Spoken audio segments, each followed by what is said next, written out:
I still remember the way she looked at me that day, like I was the biggest disappointment she'd ever seen. Her voice was calm but sharp as a knife when she said, "You'll never amount to anything." Back then, her words cut deeper than I wanted to admit. I was a scrawny 19-year-old college dropout with no direction, living in a small apartment I could barely afford. She was my girlfriend, confident and ambitious, always reminding me how useless I was compared to her perfect plans and polished friends.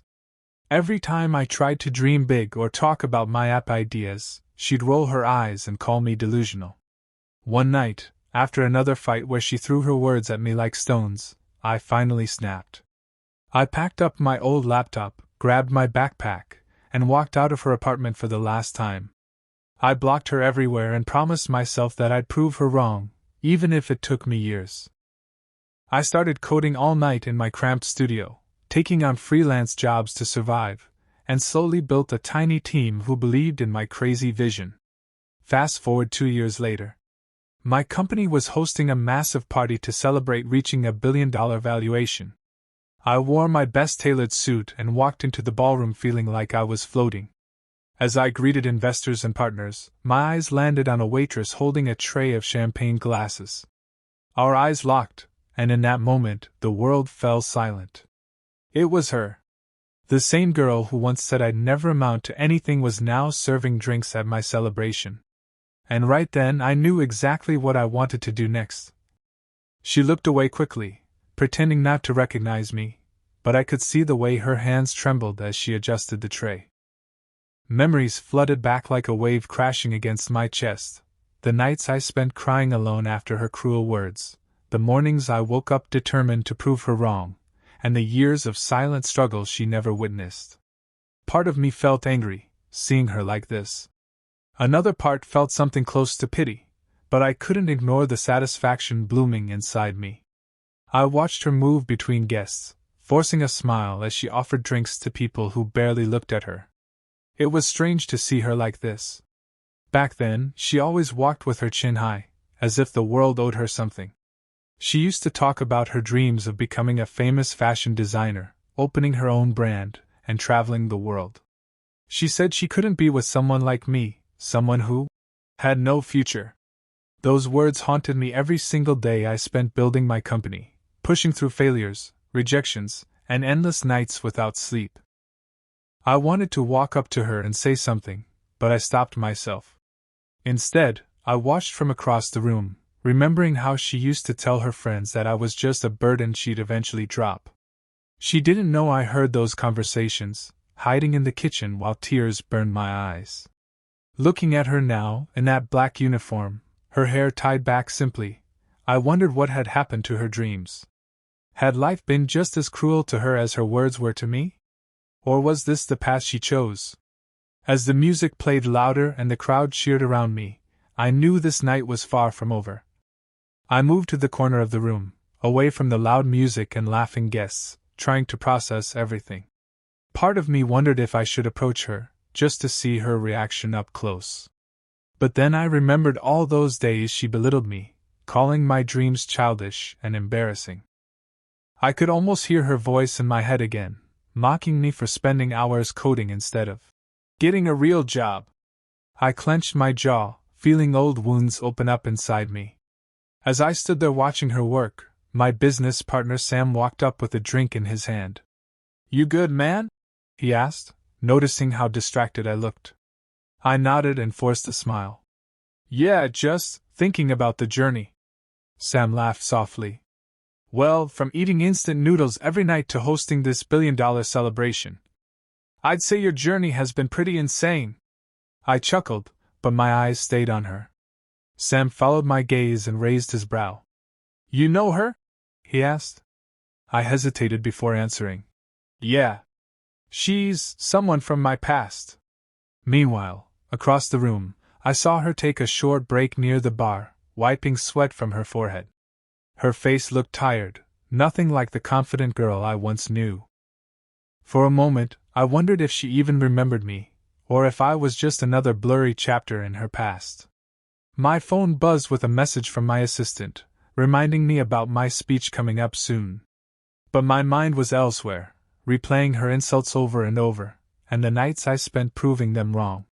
I knew tonight wasn't just about celebrating my company's success. It was about facing the person who once destroyed my confidence, and finding out if I'd finally healed from her words, or if I was still the broken boy she left behind. I took a deep breath and walked towards the stage where my team was setting up for my speech. But I couldn't stop glancing back at her. Every time our eyes almost met, she quickly looked away, focusing on serving drinks to another group of guests.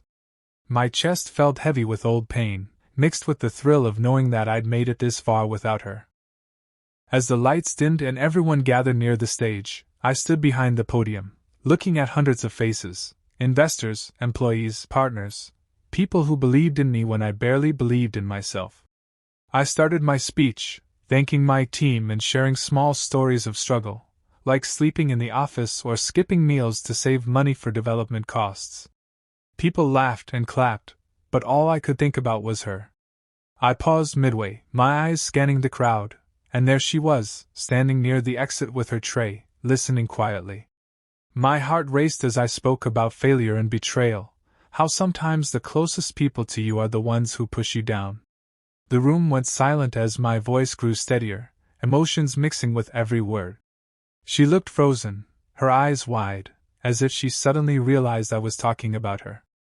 I could almost feel her breathing change from across the hall.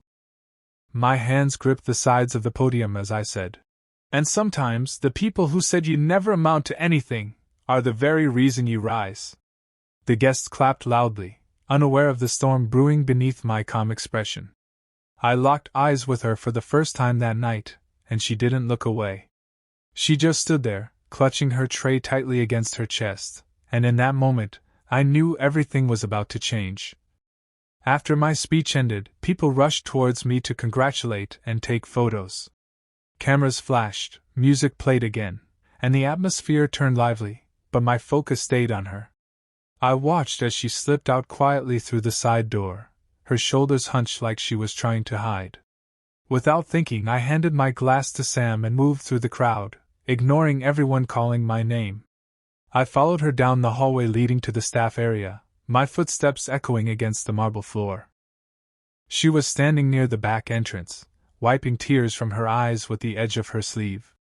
Seeing her like that, so vulnerable and small, felt unreal. For a second, my heart softened, but then she turned and noticed me. Her face went pale. "What do you want?" she whispered, her voice trembling. I didn't answer right away. Instead, I studied her face, noticing the dark circles under her eyes and the tired lines near her mouth. She wasn't the same girl who once stood in front of me so confident and cruel. Then, without warning, she said something that froze me in place. I need your help." Her words were shaky, almost desperate. I frowned, confused. "Help? With what?" She swallowed hard and looked down at her shoes. "My mother, she's sick. I'm working double shifts to pay for her treatments. I didn't know this was your event. I'm sorry for everything." Her voice cracked as tears fell down her cheeks. I felt like the ground shifted beneath me. After everything she did, now she stood here asking me for help. My mind spun with anger, pity, and disbelief. Before I could respond, she reached into her pocket and pulled out something small that made my heart stop beating for a moment. She slowly opened her hand, revealing a small silver pendant I'd given her years ago. It was nothing expensive back then, just a simple chain with a tiny engraved plate that read, "Believe." I remembered saving up for weeks to buy it, hoping it would remind her to keep faith in herself. Seeing it now, scratched and old, sent a strange pain through my chest. She held it out to me with trembling fingers. "I've kept this all these years," she whispered. "Even after I left you. I wore it every day. I didn't believe in myself, but you did." My throat felt tight as memories of our past played in my mind like a broken film reel. The fights, the tears, the day she told me I was worthless. I clenched my fists, trying to calm the storm raging inside. "Why are you showing this to me now?" I asked, my voice low. She wiped her tears roughly. "Because I regret everything. I regret leaving you. I regret how I spoke to you. But more than anything, I regret never believing in your dreams. Now I'm the one begging for help. For a moment, the anger I held onto for years threatened to explode. But before I could speak, she stepped closer and said something that twisted my entire world upside down. You're not just the only person who can help my mom, you're also the father of my child. Her voice broke as she placed my hand on her flat stomach. My heart stopped. Everything went silent around us. My breast turned shallow as I stared at her, stunned, feeling a new storm rising inside me. I didn't know whether to scream in anger, laugh at fate's cruelty, or break down in tears. All I knew was that nothing would ever be the same again. For a long moment, I just stood there staring at her, feeling my heart beat so loud it echoed in my ears. She looked terrified, waiting for me to explode or walk away.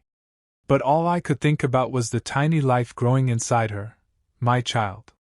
A part of me wanted to turn my back and let her feel the pain she once made me live with every single day. But another part, the one that worked tirelessly to build this company, the one that dreamed big even when no one believed in me, couldn't let that happen.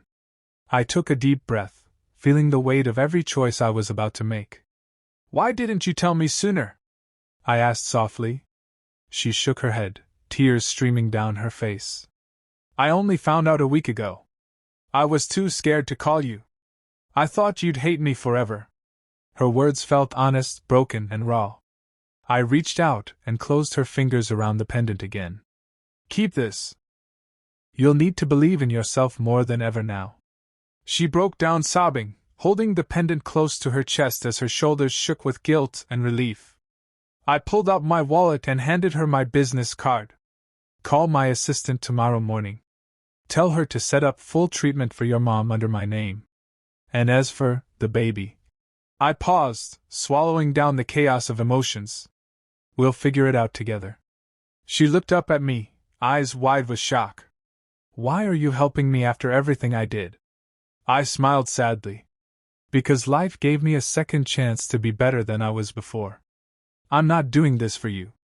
I'm doing it for my child. And maybe, a little for the boy I used to be, who wanted nothing more than your love and support.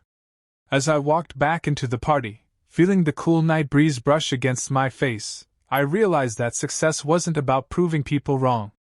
It was about growing beyond their words and still choosing kindness when life gave you power. My billion-dollar company, my achievements, my future, none of it mattered as much as the peace I felt letting go of old pain. I knew the journey ahead wouldn't be easy, but for the first time, I felt ready to face it with strength, forgiveness, and hope.